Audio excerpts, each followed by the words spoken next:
এবং ভালোবাসা বিনম্র শ্রদ্ধা জানাই এই উৎসবের কর্ণধারদের, যারা আমাদের বনগাঁর বুকে এমন সুন্দর একটা অনুষ্ঠান উপহার দিয়েছে। মাতৃ সম্মেলন, এই মাতৃদের কথাই কিছু বলছি। আমাদের যখন সৃষ্টি শুরু হয়, পরমাত্মা অলমাইটি যখন নারী পুরুষ সৃষ্টি করছে, তখন পুরুষ সৃষ্টি মুহূর্তের মধ্যে হয়ে যাচ্ছে, কিন্তু নারীর সৃষ্টিতে অনেক সময় লাগছে। একজন দেবদূত গিয়ে বললেন, হে ঠাকুর, তুমি নারীদের এত সময় লাগছে কেন সৃষ্টি করতে? তখন সে বলল, নারীর সংসারে অনেক কাজ, অনেক বৈশিষ্ট্য যে নারীদের তৈরি করতে হচ্ছে। বলল, তাহলে কি নারীকে 24 ঘন্টা কাজ করতে হয়?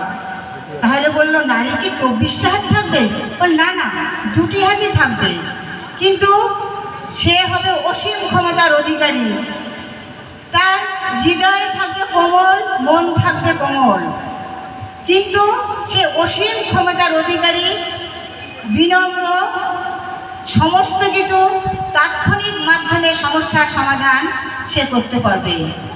বলছে, এই যে দেখছো পুরুষ সৃষ্টি করছি, এই পুরুষেরা সবাই কিন্তু এই নারীর মাধ্যমে পৃথিবীতে আসে। একটা নারী যখন সে একটা শিশু, তার মাধ্যমে আসবে, ঈশ্বর কিন্তু তার মাধ্যমেই, সেই নারীর মাধ্যমেই সেই শিশুটি প্রথম খাদ্য বা পানীয় সৃষ্টি করে দেয়। এটা কিন্তু সোজা কথা না, কারণ একটা শিশু যখন জন্মগ্রহণ করবে, মায়ের অমৃতধারা পান করে সে নিরোগ দীর্ঘায়ী সুস্থ হবে। তাই নারীর সৃষ্টি করতে আমার অনেক সময় লাগবে। একটা নারী সে একাধিক সন্তান প্রতিপালন করতে পারে। নারী সন্তানে স্বপ্নের জাল বুনে দেয়, সেই স্বপ্নের জালকে বাস্তবায়িত করতে পারে একদম নারী। সোনার হোক, রূপোর হোক, কলম যেমন কালি ছাড়া কোনো মূল্য নেই। তুমি যতই রাজপ্রাসাদ পৃথিবীর লোক তৈরি করুক না কেন, নারী ছাড়া কোনো মূল্য নেই। নারী সে সংসারকে দেখে রাখতে পারে। আমাদের ভারতবর্ষে বলা হয় নদীমাতৃক মা।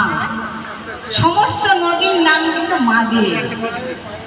নদী যেমন ধরণীকে শস্য শ্যামলা করে দিয়ে সাগরের টানে মোহনায় মিশে যায়, তেমনি নারী তার কর্তব্য করে যথাসময় ঈশ্বরের কাছে পৌঁছে যায়। নারী হচ্ছে ফুলের মতো। ফুল যেমন আমরা ব্যবহার করি প্রয়োজনে, মৃত্যুতে, সম্পদে, উপহারে, সুগন্ধে ব্যবহার করি, পরের দিন ফেলে দেই, কিন্তু ফুলের কোনো অভিমান নেই, যে পরের দিন গাছে আবার প্রস্ফুটিত হয় সময়। নারীরও তো এই সংসার জীবনে কারোর দ্বারা কোনো আঘাত পেলেও সে আঘাতটা থাকে তার খুনি। পরের দিন সকালে আবার সেটার সন্তানকে বলে, সাবধানে যায়, স্বামীর দিকে অরুণ স্নেহের খাদ্যের ভাণ্ডার পৌঁছে দেয়। আমাদের যত বড় বড় আদালত আছে, সেখানে আমরা দেখতে পাই একটা নারী মূর্তি থাকে। বাম হাতে থাকে ধর্ম কাঁটা বা ন্যায়ের কাঁটা, এবং তার কালো কাপড়ে বাঁধা থাকে। কিন্তু আমরা সকলেই জানি বিচারকরা প্রায় 70% পুরুষই হয়, তবে সেখানে নারীর মূর্তি কেন থাকে? গান করা হয়ে গেছে, কারণ নারীর পরে একমাত্র কিনারা করে সমস্যার সমাধান করতে। তাই আদালতে পুরুষরা, ম্যাক্সিমাম পুরুষরা বিচার করলেও নারী শক্তির সাথে অপরিহার্য।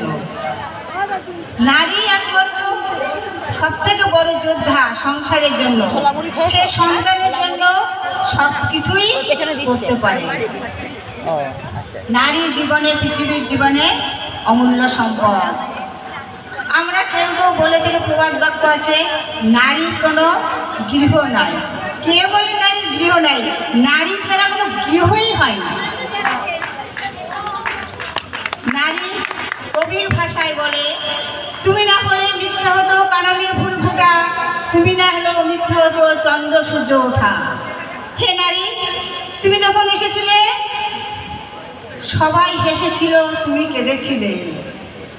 তুমি এমনভাবে যাও, সবাই কাঁদবে, তুমি হাসবে। জয়